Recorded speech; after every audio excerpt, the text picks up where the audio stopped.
Friends, இன்னைக்கு நம்ம என்ன பார்க்க போறோம்னா, எவ்வளவுதான் நீங்க மோட்டிவேஷனல் வீடியோஸ் பார்த்தாலும் நீங்க சுயமா செல்ஃப் மோட்டிவேட்டடா இருக்கணும். அதாவது உங்களுக்கு நீங்களே ஊக்கம் கொடுத்துக்கணும். ஃபார் எக்ஸாம்பிள், நீங்க ஒரு ஸ்டூடெண்டா இருக்கீங்கன்னா நீங்க நிறைய மோட்டிவேஷனல் வீடியோஸ் பார்க்கலாம். எப்படி படிக்கிறது, ஸ்டடி டிப்ஸ், எப்படி கான்சென்ட்ரேட்டடா படிக்கிறது, நிறைய புக்ஸ் படிச்சு அதுக்கு டெக்னிக்ஸும் தெரிஞ்சுக்கலாம். ஆனா அதை செயல்படுத்துறதுங்கிறது உங்க கையில தான் இருக்கு. நம்மளுக்கு என்னதான் வெளியில இருந்து மோட்டிவேஷன் கிடைச்சுக்கிட்டே இருந்தாலும் சும்மா மோட்டிவேஷனல் வீடியோ பார்த்தோமா போனோமா அப்படின்னு இருந்தா நம்மளால வாழ்க்கையில எதையுமே சாதிக்க முடியாது.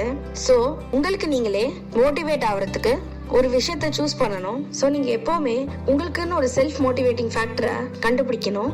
அதாவது ஃபார் எக்ஸாம்பிள், நீங்க இப்ப ஸ்டூடெண்டா இருந்தீங்கன்னா உங்களுக்கு நல்ல மார்க் வாங்குறது ரொம்ப முக்கியம். அதனால நீங்க எதுக்காக படிக்கணுங்கிறத நீங்க தேர்ந்தெடுங்க. ஃபார் எக்ஸாம்பிள், நீங்க உங்க பேரண்ட்ஸே எடுத்துக்கலாம். ஃபியூச்சர்ல அவங்கள நல்லா பாத்துக்கிறதுக்கு உங்களுக்கு ஒரு நல்ல வேலை வேணும், ஒரு நல்ல வருமானம் வேணும். அப்பதான் அவங்களாலையும் அவங்களோட வயசான காலத்துல நிம்மதியா இருக்க முடியும். சோ நீங்க அதை மனசுல வச்சுக்கிட்டு படிக்கலாம். இது வெறும் எக்ஸாம்பிள் தான். இல்லைன்னா உங்களோட குடும்ப கஷ்டத்தை கூட நீங்க எடுத்துக்கலாம். உங்களோட குடும்ப கஷ்டம் தீரணும்னா நீங்க ஒரு நல்ல வேலைக்கு வரணும், அதுக்கு நல்லா படிக்கணும். அண்ட் சில பேரண்ட்ஸ் இருப்பாங்க, நம்ம மார்க் நல்லா வாங்கலன்னா திட்டிக்கிட்டே இருப்பாங்க.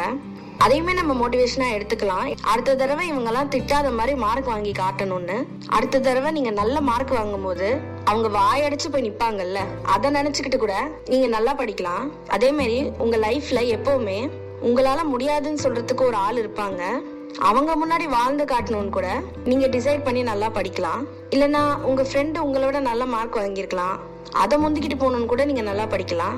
இல்லைன்னா கிளாஸ்ல உங்க எனிமி நல்ல மார்க் வாங்கலாம், அவங்க எப்படிங்க நல்ல மார்க் வாங்கலாம், நீங்க எல்லாம் வாங்கணும். சோ அந்த மாதிரி உங்களை செல்ஃப் மோட்டிவேட் பண்ணிக்கிட்டு நீங்களே நல்லா படிக்க ஆரம்பிக்கலாம். நான் எங்க நல்லா படிக்கணும் அப்படின்னு நீங்க கேட்டீங்கன்னா உங்களுக்கு ஒண்ணு சொல்றேன். இந்த உலகத்துல ஒரு உண்மையை தெரிஞ்சுக்கோங்க. நீங்க ரொம்ப நல்ல மார்க், அதாவது 90%, 99% தான் வாங்கணும்னு இல்ல. ஆனா கண்டிப்பா ஃபெயில் ஆயிடக்கூடாது எக்ஸாம்ல. நீங்க அட்லீஸ்ட் 70%க்கு மேல இருக்க ட்ரை பண்ணுங்க. ஒருவேளை நீங்க காலேஜ் படிச்சுட்டு இருந்தீங்கன்னா உங்க பிளேஸ்மெண்ட் இயர் அப்போ நீங்க அரியர் வச்சிருந்தீங்கன்னா உங்களை அதை அட்டெண்டே பண்ண விட மாட்டாங்க.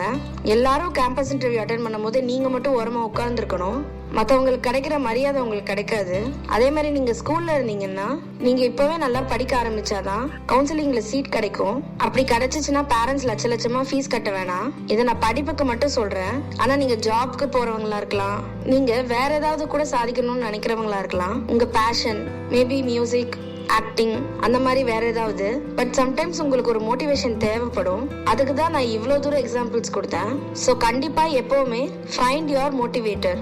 நீங்களே உங்க மைண்ட்ல ஒரு மோட்டிவேட்டர் வச்சுக்கோங்க. நான் சொன்னது சில காரணங்கள் தான். உங்க வாழ்க்கையில எவ்வளவோ இருக்கலாம். ஆனா ஃபர்ஸ்ட் எதுக்கு படிக்கிறோம், எதுக்கு வேலைக்கு போறோம், உங்களுக்குன்னு ஒரு கோல் இருந்தா, அதாவது ஒரு லட்சியம் இருந்தா, அதை நீங்க ஏன் சாதிக்கணும், எதுக்காக சாதிக்கணும் அப்படின்னு நீங்க அடிக்கடி நினைச்சு பாத்துக்கிட்டாலே அதுவே ஒரு பெரிய மோட்டிவேஷன் தான். நீங்க அதை மட்டும் கண்டுபிடிச்சிட்டீங்கன்னா உங்களுக்கு வேற மோட்டிவேஷன் வீடியோவும் தேவையில்லை. நீங்க வச்ச குறி தப்பவும் தப்பாது. கன்ஃபார்ம்டா நீங்க வாழ்க்கையில ஜெயிப்பீங்க. ஸோ தேங்க்யூ ஃபார் வாட்சிங் திஸ் வீடியோ. இந்த வீடியோ உங்களுக்கு யூஸ்ஃபுல்லா இருந்திருக்கும்னு நம்புறேன். அண்ட் உங்களுக்கு யூஸ்ஃபுல்லா இருந்திருந்தா சேனலை சப்ஸ்கிரைப் பண்ணுங்க.